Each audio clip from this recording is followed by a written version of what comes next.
Hello বন্ধুরা, আজকের ভিডিওতে দেখিয়ে দিব কীভাবে প্লেলিস্ট অপশন অন করবেন। প্লেলিস্ট অপশন ভিডিওর জন্য খুবই গুরুত্বপূর্ণ। সো আপনার আইডিতে চলে আসবেন, আইডির একটা স্ক্রিনশট নিয়ে নেবেন। স্ক্রিনশট নিয়ে থ্রি মেনুতে ক্লিক করবেন, সেটিং অ্যান্ড প্রাইভেসি অপশনে ক্লিক করবেন। ক্লিক করার পর নিচে চলে আসবেন। নিচে চলে আসার পর এখানে দেখতে পাবেন রিপোর্টের প্রবলেম, এখানে এই অপশনে ক্লিক করবেন। এই অপশনে ক্লিক করার পর কিছুক্ষণ ওয়েট করবেন, তারপর আপনাদের এরকম একটা ইন্টারফেস আসবে।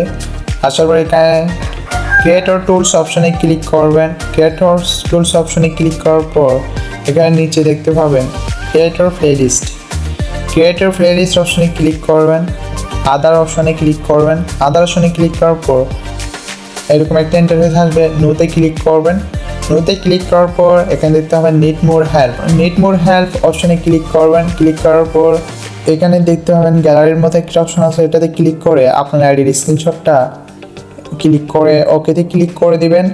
ওকেতে ক্লিক করার পর কিছুক্ষণ আপলোড নেবে, আপলোড নেওয়ার পর এটা আপলোড হয়ে যাবে। সো এখানে দেখতে পাবেন টেল আস ইউর ফিডব্যাক, এখানে এই রিপোর্টটা করবেন। আমি যে রিপোর্টটা করতেছি এটা ডিসক্রিপশন বক্সে পেয়ে যাবেন।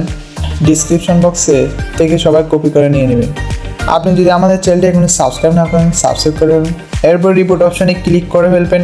রিপোর্ট অপশনে ক্লিক করার পর কিছুক্ষণ লোড নেবে। কিছুক্ষণ রিলোড নেওয়ার পর এখানে দেখতে পাবেন ফিডব্যাক সাবমিট। রিপোর্টটা সাবমিট হয়ে গেছে। তারপর আপনি 72 ঘন্টা ওয়েট করবেন বা 24 ঘন্টা ওয়েট করবেন। টিকটক একটা আপনাকে রিপ্লাই দেবে এবং আপনারা দেখতে পাবেন এরপর 72 ঘন্টা রিপ্লাই দেওয়ার পর এখানে প্লেলিস্ট অপশন অন হয়ে যাবে। প্লেলিস্ট অপশন অন করা খুবই গুরুত্বপূর্ণ, কারণ এটা ভিডিও ফরিউ নেওয়ার একটা গুরুত্বপূর্ণ টিপস। যে ভিডিওটি ভালো লাগলে একটা লাইক করে দিবেন। আমাদের চ্যানেল নতুন হলে চ্যানেলটি সাবস্ক্রাইব করে নিন। আজকের ভিডিওটা এই পর্যন্ত। Good bye.